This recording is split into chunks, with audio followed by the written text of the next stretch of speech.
Dust 2 is the most popular map ever made for Counter-Strike. Perhaps it's the most popular map ever. You only have to go through the server list to see that it takes up a significant proportion of all of the active servers. People can play it thousands of times and yet the appeal never really goes away. Sure, some people prefer Inferno, others Mirage or Nuke. Of course they will, but I doubt you will find somebody who hates Dust 2, unless they hate it for its popularity. The most frustrating thing about it, in my opinion, is that it was a lucky coincidence. It wasn't subject to a definitive plan or designed for a certain playstyle.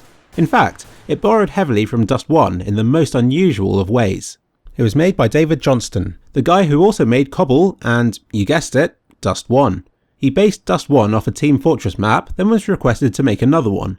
He made the layout of Dust 2 with no idea of where the bomb sites or spawn points should be. He even called it Dust 3 because he didn't think it was a worthy successor to Dust 1.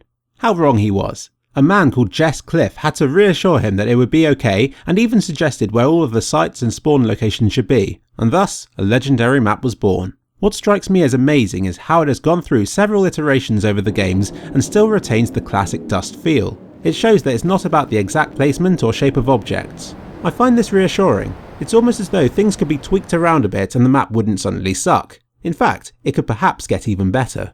Let's start with the setting. It's a bright, clean map and enemies tend to be clearly visible against the background. The only map that is comparable to this is Mirage, also set in a dusty, bright environment. The areas tend to be very open and there are places with very little cover, encouraging rushes between key areas of the map. A bit like Mirage. I'm going to compare it with this map a lot since I feel that they have an unusual number of similarities. I'm now going to make a huge number of enemies and say that I'm also going to be comparing it to Nuke, a map that I believe is heavily flawed. I'll explain why as this video progresses. Let's start with the spawn points. Both terrorists and counter-terrorists have an immediate decision to make after spawning. I think this makes it interesting from the start, and before long those choices split into yet more. Mirage has the same sort of thing. Nuke, on the other hand, has a compulsory path you must follow for a while, which eats into the first 4 or so seconds every round. Doesn't sound like much, but in a 30 round game, that's 2 minutes you spend simply running somewhere because you have to. Also, the terrorist side of the map in Dust 2 is underdeveloped. It's practically a load of corridors and areas you must rush through to get to the CT side of the map, which is far more complex and interesting. For me, this is important, as that's all terrorist side should be. You don't want to encourage terrorists to camp near their spawn, as it takes away from the goal of a defuse map. In competitive, this isn't as much of a problem, but in casual games it makes every round a long, drawn-out affair. That's why I dislike the large area on Nuke, which I simply consider clutter, unnecessary and irrelevant to the majority of the game.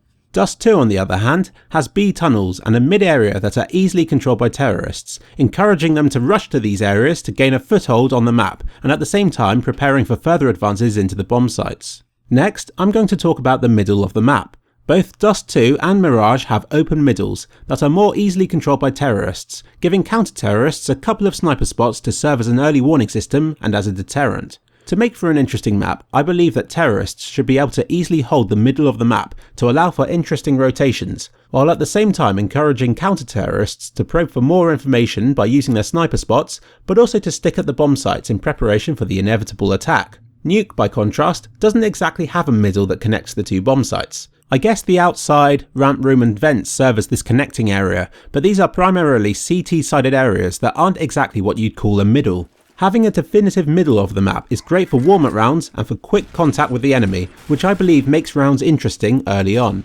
It's almost like a high-risk, high-reward part of the map, a gamble that can ultimately determine the outcome of the round.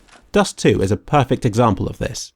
Now onto the bomb sites. In Dust 2, both are reached by counter-terrorists first, but to get to the best spots, they really have to fight for it. For bombsite A, if you don't hold long, then the whole of bombsite A can fall, since people at the bombsite will be shot from 2 directions at once, with no cover to protect them. With bombsite B, the strongest defensive positions are along the far wall, an area that can be guarded by terrorists from their entrance tunnel. Once again, this encourages early decisions by CTs to hold a particular bombsite and makes for an interesting power struggle within a relatively small part of the map. Unlike Nuke, where every bombsite has a billion different camping spots and entrances, Dust 2 remains minimalistic and with few entrances, all with varying pros and cons. The idea of rushing bombsite A and Nuke fills me with dread. With Dust 2, I at least feel I've got a chance and can check each camping spot one at a time, rather than being suddenly faced with 10 different spots that the enemy could be hiding.